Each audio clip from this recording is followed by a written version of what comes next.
नमस्ते, आप सभी का स्वागत है यूनिक ऑनलाइन एजुकेशन में। आज हम लोग देखते हैं क्लास 10th का एक बहुत ही इम्पोर्टेंट न्यूमेरिकल है, जिसको आइए आज आप लोग सीखते हैं। देखिए, पहले क्वेश्चन पढ़ते हैं। क्वेश्चन में दिया है एक उत्तल दर्पण की, दर्पण कौन सा है? उत्तल दर्पण। न्यूमेरिकल जब भी बनाना होगा तो दर्पण को ध्यान में जरूर रखना होगा, तब जाकर के सही न्यूमेरिकल बनेगा। ये नहीं कि दिया है उत्तल दर्पण, दिमाग में अपने डाल दो अवतल दर्पण, तो गलत हो जाएगा। ठीक, तो सबसे पहले कौन सा दर्पण है? उत्तल दर्पण। उत्तल दर्पण की वक्रता त्रिज्या जो दिया है 20 सेंटीमीटर। वक्रता त्रिज्या कितना दिया है? 20 सेंटीमीटर। ठीक, दर्पण से 12 सेंटीमीटर दूरी पर बिंब। बिंब का मतलब होता है वस्तु। क्या होता है? वस्तु। दर्पण से 12 सेंटीमीटर की दूरी पर बिंब के प्रतिबिंब की स्थिति, प्रतिबिंब की स्थिति यानी प्रतिबिंब कितना दूरी पे बन रहा है वो बताना है।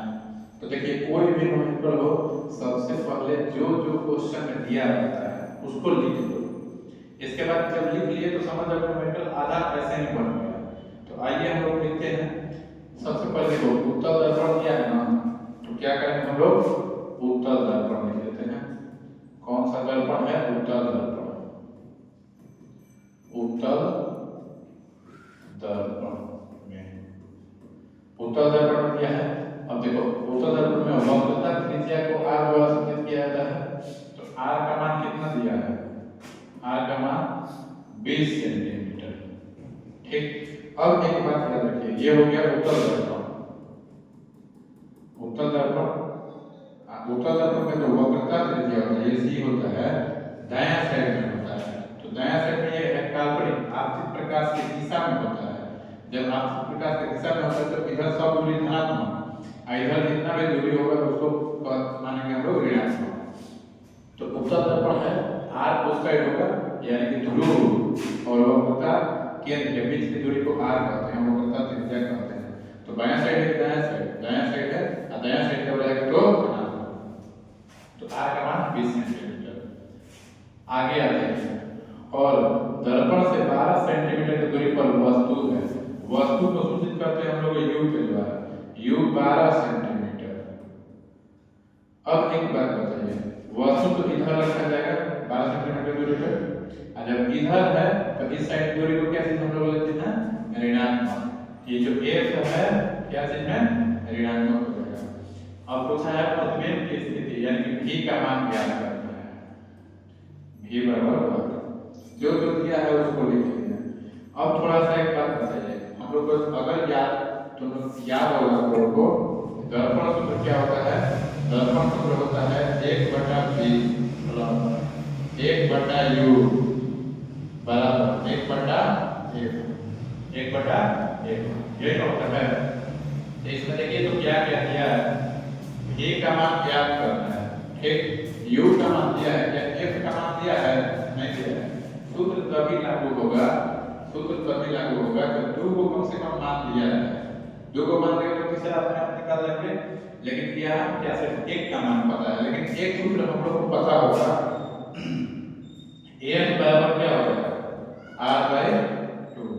तो f बराबर r का मान 20, अब बटा में 2, कितना बार कटा? 10 बार, यानी कि f का मान कितना आ गया?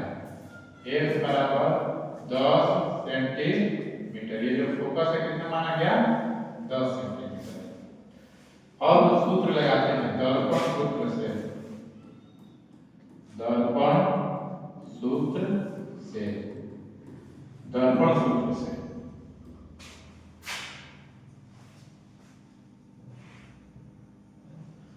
देखिए, दर्पण सूत्र क्या होता है? 1/v प्लस 1/u बराबर 1/, यही होता है। अब जो जो मान दिया है, तो v का मान नहीं दिया है तो ज्यों का त्यों वैसे ही उतार देना, 1/v प्लस है प्लस 1/u, u का मान कितना है? -12, 1 है, यहाँ पे कितना हो जाएगा? -12 बराबर 1/, f का मान कितना है? f का मान 10 सेंटीमीटर, तो कितना हो जाएगा? 10। जो जो दिया है रखते हैं। सबसे पहले दर्पण सूत्र, v का मान नहीं दिया है, ज्ञात करना है, तो क्यों उतार दिए?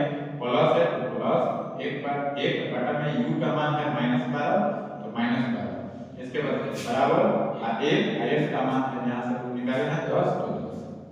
अब करते हैं 1/b।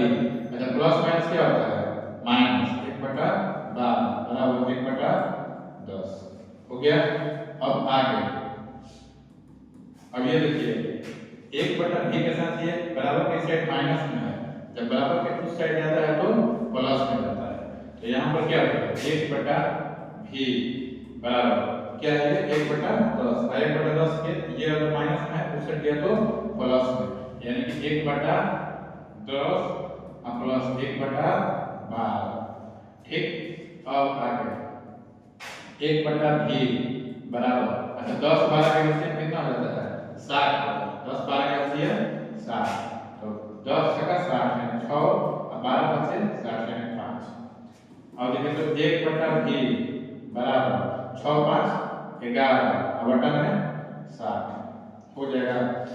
अब यहाँ से क्या ये v का मान आ गया प्रतिबिंब दूरी नहीं।